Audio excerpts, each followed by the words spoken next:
Coming up. Olwaleero ndina omu ku bafuuyi b'emirere abatutumufu muyite Duncan Sax agenda abakutuusaako olugendo lwe olunaku lwaleero.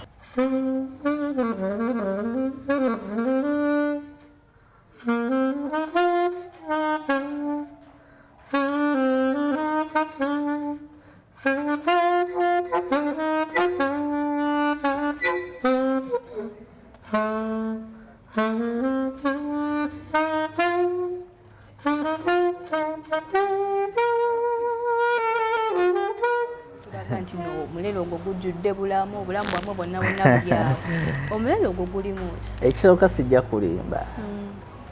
Omanyi buli guno omuleleze kimaze okugulaba I myself ku myaka gye ngugubiddemu. Nze nganze si buli omuntu kyenjagala okubagamba nti ekisooka si buli omuntu akola ki agukuba batono nnyo abagukuba. Nze nkubidde emyaka 8 sigenda kulimba ate sigenda kwekweka. I've played it for some time. I have some good experience. Tukwanirizaako mmere yaffe wa Brown Skin Events amannya nze Helen nga ndi wano okutuuzaako program olugendo.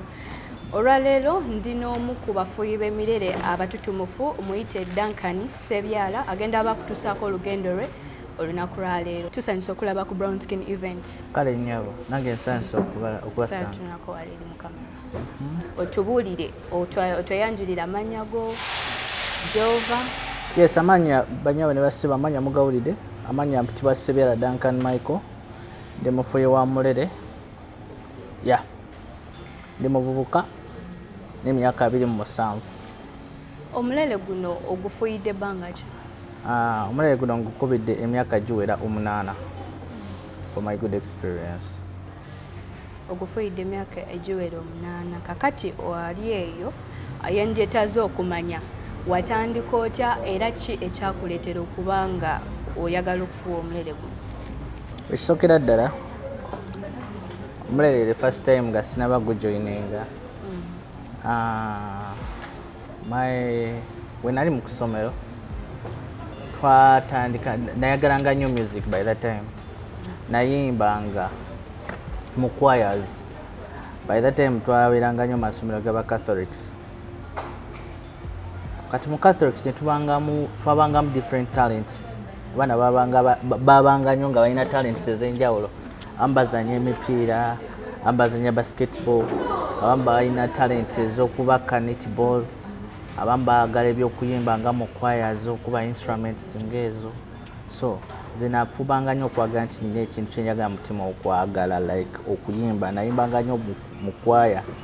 Era eddoboozi nayimbesanga nayimbanga tenor.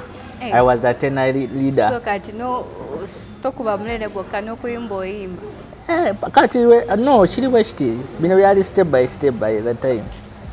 Nasooka okuyimba bwe nayimba then we twagendanga ku church ku Irubaga ku cathedrals twabeerangayo ne misa. Ezo events ezitera okubeera special events nga tufa abayimba tusanga era omuntu yanjagaza omulebe by that nalabanga abantu abafuuwa emirere nga bakitanda aba Isaiah Katumwa something like that. So ne banjagaza for that inspiration. When I kyagala by that time nempulira love of it ngamba tanga I can make it for the first time. Ndaba abantu ku TV nga bagifuuwa era by that time bayogeranga nnyo omwami gwe bayitanga Isaiah by that time naye simumanyi. Nampulira omwami gwe boogera afuuwa saxophone Isaiah. Nenoonya we naddangayo ku ssomero nga ngenda mu library mu computer lab nga nsakinga ba saxophone nga nsakinga omwami wa Isaiah. Katono nnyo we wayagalira okutandika okufuuwa ogwo omulere walinga mu kibiina ki? Okutandika by that time nali mu form 2. I was in form 2 naye sinanatandika form 2 form 3 ne ma senior 4 pa senior 4 namala ne brushing up naye sina mulere. Era by this time when I was senior 4 nali mu vaaka ya senior 4 namala okuba mu vaaka nemnendanga ku church eri gyensabira ekisigu kwanze ndi mu Kristaayo. Netuyimba musajja omu yajjanga na traininga mugundi mu bakita batya traininga carols, Christmas carols ezo my Christmas carols zabeerangayo mu December before Christmas. Nandaba mu passion n'ennyimba era n'ennyimba nga womanyi nti nayagala okuyana kwankwali nnyo into music.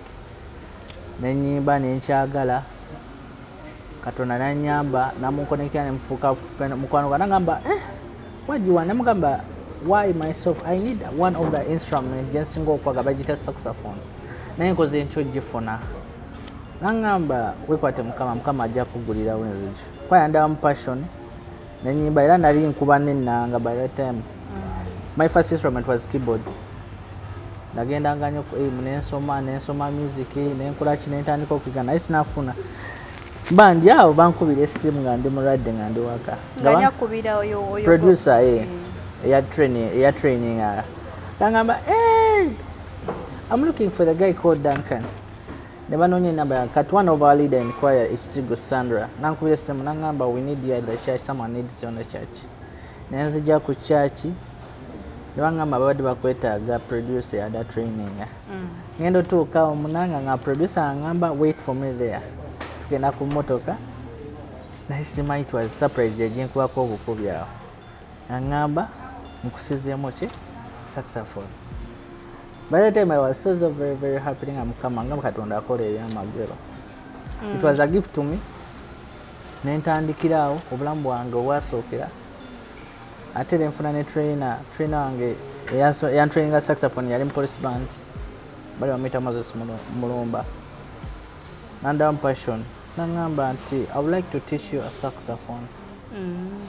Kakati awo wennyini essaawa zino eno nga bamaze okuwa ekirabo eky'omulere watandika otya okujja okuba nga okubira mu bifo eby'enjawulo watandika otya mu ngeri ng'eyo? Like okukola otya okutandika nga okubira mu bifo ebyo eby'enjawulo.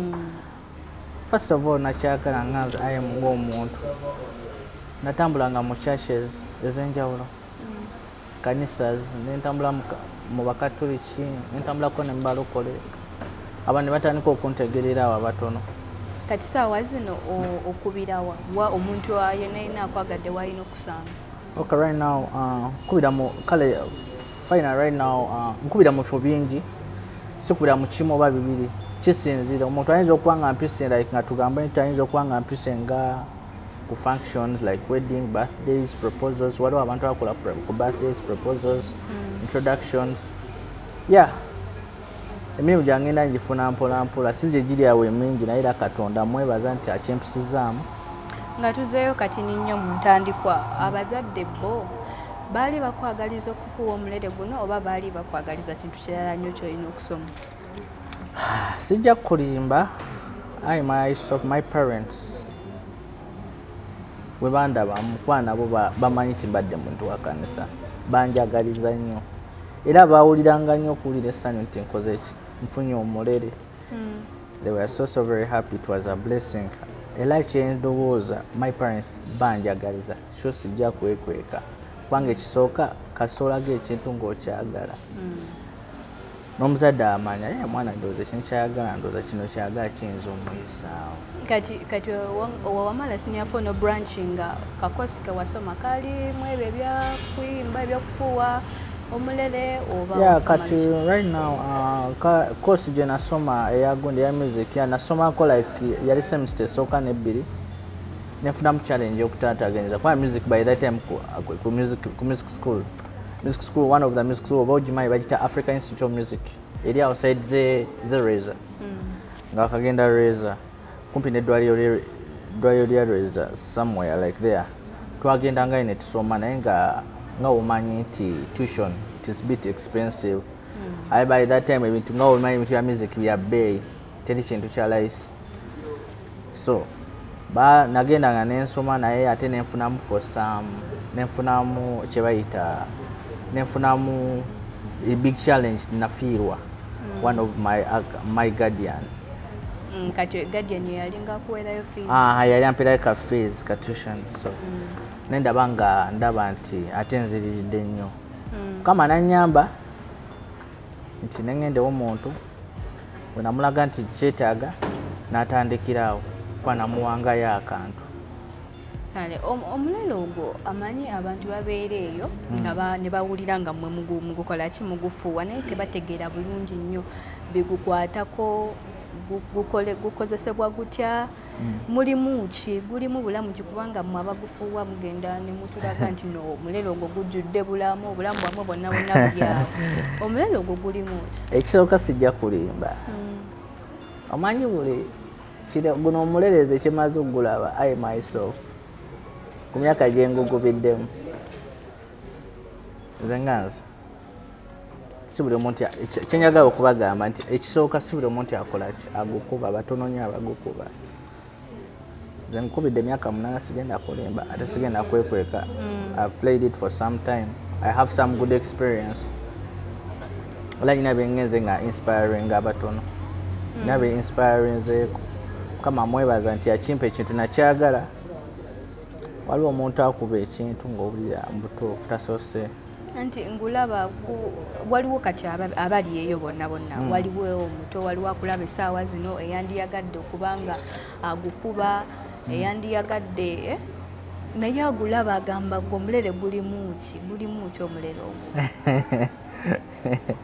wanka ogambe sijja kulimba nnyo naye nga kyemmanyi kisinzinge omuntu engeri gyagwagalamu like how much you love it soka kasita ogwagala kiba kyangu oguyiga kakati mwami Duncan awo wenyini tulaba nti nno omuntu ogambye omulere ogufuuyidde emyaka 8 egyo emyaka 8 myaka mingi myaka mingi era oba olina experience y'amaanyi naye mu egyo emyaka 8 era nsuubira oba ofunyemu ebizibu challenges njagala otubuulira awo nyenyini bizibu ki by'osanze okuva nga wakatandika nga we watugambye mu senior 2 paka woli wano ofunye first of all sigenda kwekweka challenge nasanga sanzemu challenges mpitirivu nnyo ekisooka nfunyemu challenge bayita emikono obukono enkokola zombi nze I myself siberangako wantu nenkola ekintu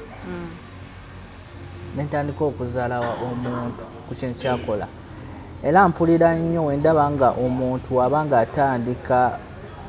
atandika jjaneye like for instance we young talents kimpisa bubi nnyo secondly kati enkokola ezo zoyogeddeko enkokola ezo ozisanga mu bifo gy'oba ogenze mu makanisa no si mukanisa munetgonset mukakanisa abantu industry gye tulimu elimu a lot of nkokola kati mulimu abantu abaludde mu system eno balinamu obukokola embeera wali ofunyeko oba oyagadde otuukiriza okuba nga atuukirirako ne bakugaana okuwa omukisa ogwo ngamba abagiruddemu ate n'okusinga finally sijja kireeta bwe naye ndaba nze like kale nali ntuuse kanye mulimu ebifo bye nali ntambuddemu nga ndaba nti sometimes mbulwa chance eyo okitegeera I lose that chance I can't favor that opportunity because I try my best nengezaako kyonna kyensobola ng'ogyeko enkokola buzibu ki obulala bw'osanze first of all clients okolera omuntu atakusasula bisambo bika for instance last time mabegako nali muntu yagenda nankozesa mu town awo bayita ku Mutasa Cafe yali agenda surprising one of her girlfriend twagenda tumukolera surprise munange mba ntuuka wali mukolera nga omanyi nti omuntu omukoledde surprise birthday surprise takusasudde akononedde equipment yo juka equipment yo ya sente nyingi omukoledde omulimu kwegamba nekinkosa bubi nnyo era nkimanyi abantu abasinga mu bungi ensi yalaba ekyantuukako nali sikisuubira era kyali tekintuuka ngo out of my life bakubawo saxophone yange wansi ku basement nekinkosa bubi wawulyanga olina akantu kawulira ke bagamba nti bamubenyedde omulere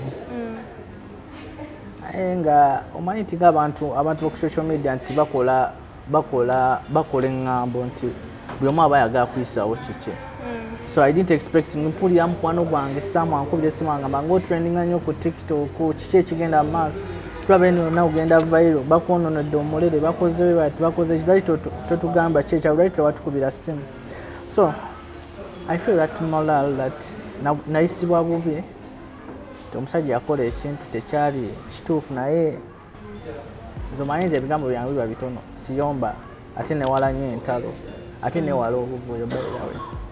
Kale kakati omulabe waffe Brown Skin Events yandiyagadde okumanya omwami Duncan omufuyi w'omulere alina famire oba? Don't yet. Mbadde sinabafuna family yet. Toyina mukyala? Sinaba kufuna mukyala yet. I'm still single. Ate omwana? Sinaba. Obeerawo otya? Nkyeyiya nkyatoba nansi. Kakati omuntu yenna yenna ali eyo oba omwana atandika obutandisi n'omuntu omukulu omuwa gwenga gwomuwa magezi ki kubanga waliwo abantu bangi abandiyagadde okuyimira omulimu gw'okola wali abantu bangi abandiyagadde okukola kyokola nga bali eyo bakiwulira muli eri naye nga obusobozi tebabulina. First of all, sigenda kwekweka ekisooka mu byonna omuntu yenna oba ng'oyagala ekintu kikole na mutima gumu. Akola ekintu kiba kikwanguyira. That's what I can say. I don't have much to say. Sina bigambo bingi byakwogera. Yeah, that's what I can say. Kola ekintu ng'okyagala. Buli lwokola ekintu ng'okyagala ne Katonda wakuyambira. Kati nno omulabe waffe yayagala awulire omulere. Kati nno waliwo abamu tuyinza okuba tubaleetedde omulere naye ng'ate naye taguwulirangamu wegukola ki? Taguwulirangamu weguvuga yandiyagadde owuliramu weguvuga mpola mpola kati nnyo wandimukubiddemuko nawuna.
Brown Skin Events ndowooza oguwulidde kubanga muli eyo abamu badde temuguwulirangako weguvuga naye ndowooza olunaku lwaleero oguwulidde. Kakati nga tunaatera okumaliriza oyina social media handles? Yes, mbadde nina social media handles. Is Duncan Sax on Instagram, Facebook, TikTok, YouTube nayo njirina nkozesa Duncan Sax. Yeah. My stage name is Duncan Sax. Abantu bakunge batera bakugoberere bakuwe bananga abantu badde nsaamu ngoberere nkozesa Duncan Sax social media nkozesa Instagram, Facebook, TikTok, even Twitter. I can't see. Nyagala pushing up so that abantu bayongere okunyongera okuntegeera. Yeah. Kakati nga tumaliriza oyina kyogambayo ko abantu abali ya Brown Skin Events abali abandiyagadde okubeera nga gwe abazadde kubanga kati gwe abazadde ababo bakola ki bakukiriza nobeera nga okola ki okola kyobandiwadde ng'oyagala mu bulamu naye waliwo abazadde eyo nga nalaba omwana we nga tanatandika kufuuwa mulere ajja kumubuuza lwaki oyagala mulere nze nkwagaliza kusoma busawo baako kyogamba abazadde abaana kale abazadde kyembadde mbagamba nti oba abaana banange I myself, let me tell you, is only one thing. When you do anything, do it with love. Tokiza nga muntu kuforcinga kukola kintu. Kwa muntu okiza okuforcinga oba togenda kumalako nansi. kola n'okwagala beera n'okukkiriza ate lead God first in everything you do. And finally n'abazadde abo muzadde mubulira amazima kyoyagala buli wogenda omugamba woba oyagala kino mugambe mom, dad, this is what I want, this is what I want to do in my career, this is what I do want to do in my future.